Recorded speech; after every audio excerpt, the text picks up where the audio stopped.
Hello, good day. In this video, we're going to address a situation every developer working in a team faces sooner or later: conflicts in Git. Has it ever happened to you that when trying to pull the latest changes from the remote repository, you encounter a conflict and don't know how to resolve it? Well, let's look at how to solve this with the Visual Studio tool. First, let's talk about what a conflict in Git is. A conflict occurs when two or more developers make changes to the same part of a file. In this case, we have two branches and each contains modifications. Git cannot automatically decide which is the correct version, so it asks you to resolve the conflict manually. This is very common when multiple team members are working on the same project simultaneously. Now let's open the visual environment to examine this in detail. As you can see, I already have my project linked to my local environment, and here I have a branch named branch1. In my server.js file, I've made some modifications. The visual environment shows you the changes you have made with these blue lines. To demonstrate, after saving the changes, let's commit them in the server file. In this screen, we see the working tree, which helps us identify which changes we'll push compared to our base. In this case, lines have been added, and line 7 was modified. Once the changes are staged, we'll give our commit a name.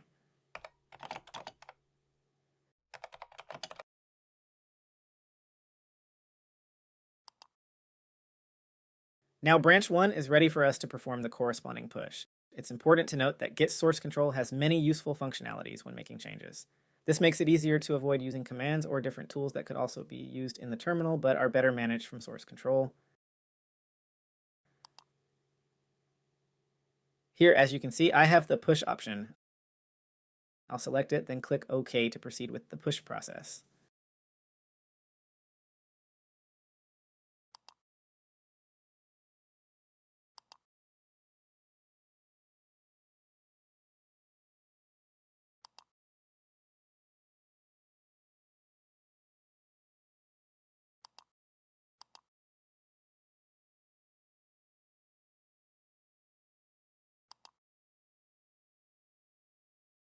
Now we have our first commit. Our test commit is now in the main branch, which is our primary branch. Now I'll make modifications on the same lines in branch 1.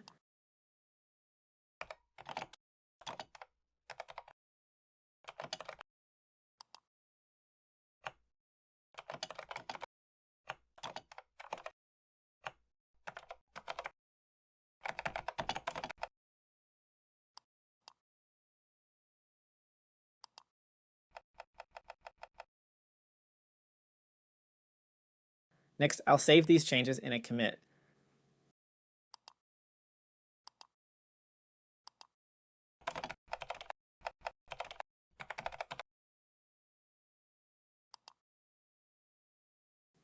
It's important to note what will happen next. I'll try to pull changes to branch 2, and this will generate a Git conflict.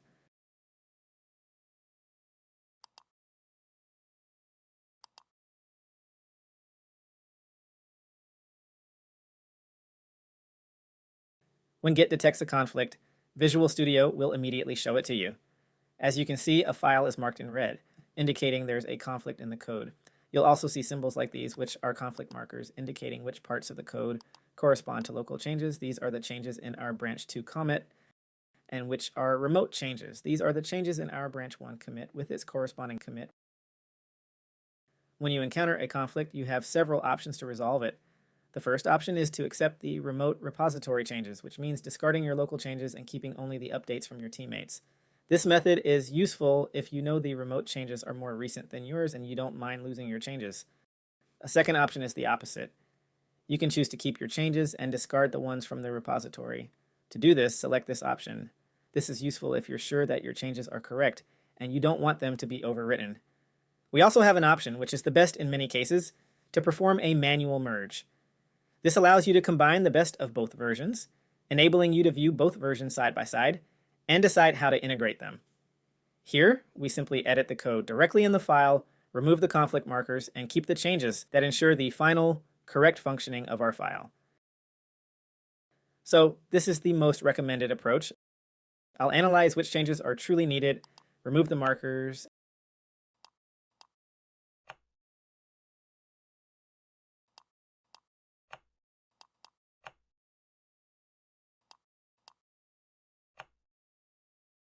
And in this case, I'll keep these lines. Once this merge is done, we'll save the file. And as you can see, once saved, we stage the changes. At this point, we should be sure our file will function correctly, and now we simply commit. As you can see, it will go with the following message.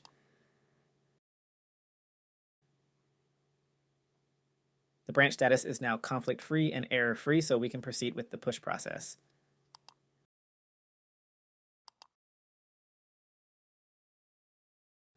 We access our Git page, compare the changes in the main base,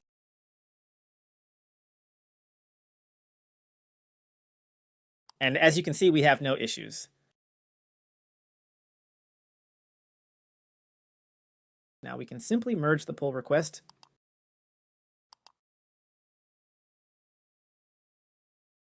And that's it. Resolving conflicts is an essential skill, but it's also crucial to try to avoid them in the first place. So I'll mention some best practices to help you encounter them less frequently. Maintain regular communication with your team. Talk with your teammates about which file they're working on to avoid modifying the same parts of the code simultaneously. Make frequent pulls.